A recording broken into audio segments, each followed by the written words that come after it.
Did you know that after about the age 30, we all start to lose our balance? We're not as strong as we used to be. I'm Kirsten, and we're going to do a really quick counter routine to help improve your balance. And you can do this first thing in the morning if you like, while you're waiting for your pot of coffee or your cup of tea to boil. So here we go. So you can either have one hand on your counter, or you can face the counter and have both hands on your counter. Either way, it's whatever you feel you're getting the best stability with. The first exercise we're going to work on is our feet and our ankles, which as we get older and have injuries, our ankles may be less stable, and we really need them to stabilize as we go over rocks or stones or walking on a footpath.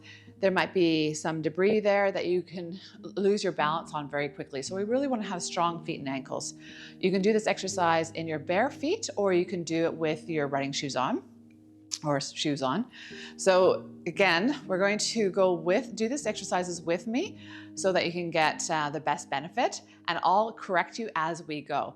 So here we go. We're going to go up and down with both feet.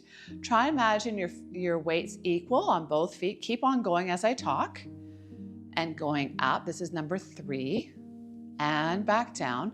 Only go so far as what you feel is comfortable, and back down. Now when you're going up, I want to make sure that you don't swing forward and back down. So try and imagine you're going up a wall and sliding back down the wall.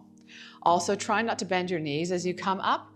That often happens as we lose our strength through our ankles. So try and keep your knees straight and imagine going up and down that wall. Let's just do a couple more. Coming up, try to not allow your ankles to flip out. Try and keep them nice and strong, going straight forward nice and slow for a couple of seconds, and then gently lowering back down for a couple of seconds. Oftentimes as we lower back down, we kind of plunk our heels back down, but working through all the little muscles as we lower back down. All right, next exercise. When we're walking, if we don't have a strong outside hip muscles, what can happen is we can start to lose the stability through our pelvis. So this exercise is kind of tricky, but see how you go and work with me, and we'll go very slowly, one leg at a time.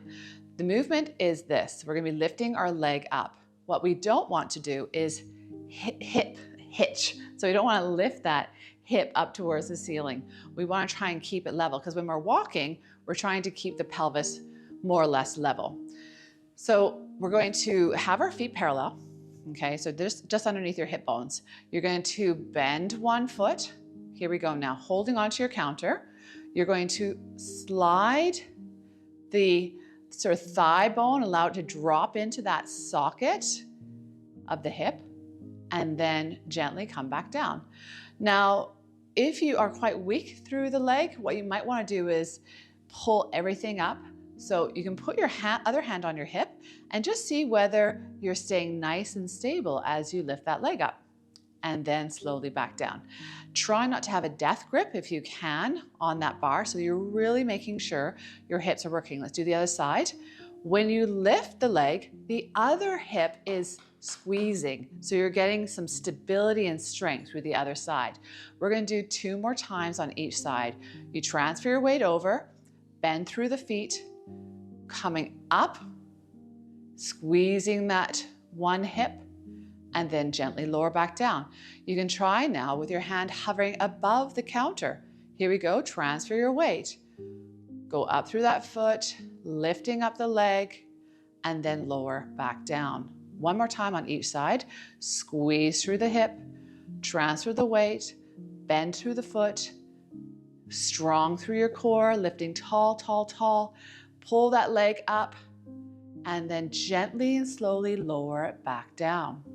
One last time, transfer that weight over, squeeze through the stomach, squeeze through that right glute, lifting up that leg, and then coming back down. Great. Now, also as we start to lose our balance, we can get a little bit dizzy. So I like this exercise because it starts to make your brain work a little harder to stabilize you as you do head turns. So again, if you do get dizzy when you're doing this one, be very careful. Make sure you might be in the corner of a counter so that you can stabilize better, and you have a place, if you do lose your balance, that you're going to bump back into the counter. So you can have either one hand on the counter, or again, you can have the two hands on the counter like this. We're going to do 6 head turns.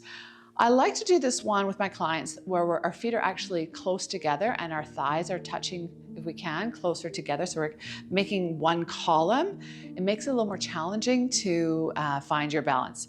So holding onto that counter, we're going to turn our head away from the counter, or if you're facing the counter, just turn the head one way, and then turn the head gently and slowly the other way. We're going to do 4 more times. So you might want to hover your hand above the counter and then keep it hovering as you turn your head the other way. If you do feel too dizzy, then you might want to do this one sitting down rather than standing at the counter. Again, turning back, and we're doing nice smooth movements. We're going to do it one more time and then going through the center and turning the other way. If you found that too easy, you can go up to the ceiling and then look down at the ground, and you can have your hands off of the counter, but ready to go if you need a little bit of help. So you can instead look up to the ceiling and down to the floor, which makes it more challenging. The final exercise, here we go. We're going to do a little bit of rotation with the whole body. So we're going to make the body move in a little bit of a spinning pattern or a turning pattern. We're not going to go right around in a 360. So this time you are going to face your counter, and we're going to have our feet parallel. And the movement is this. So we're going to be opening up and then coming back to the counter. We're going to be opening up to the other side and then back to the counter. If you find that you don't need to hold on to the counter, that's great. We can have the hand hovering over and then back. So you're kind of going into an X or a star pattern with this one. Let's do 4 more. So we're opening and turning our head, and then we're turning back. And we're opening and turning our head, and then we're turning back. Last 2, opening and turning our head, and coming back. Last one, opening, turning your head, big movement, and coming back. So a very simple routine. You can do it in the kitchen. You can do it when you have a few minutes waiting for something to boil on the stove, and that will help you regain some of your balance as we go forward.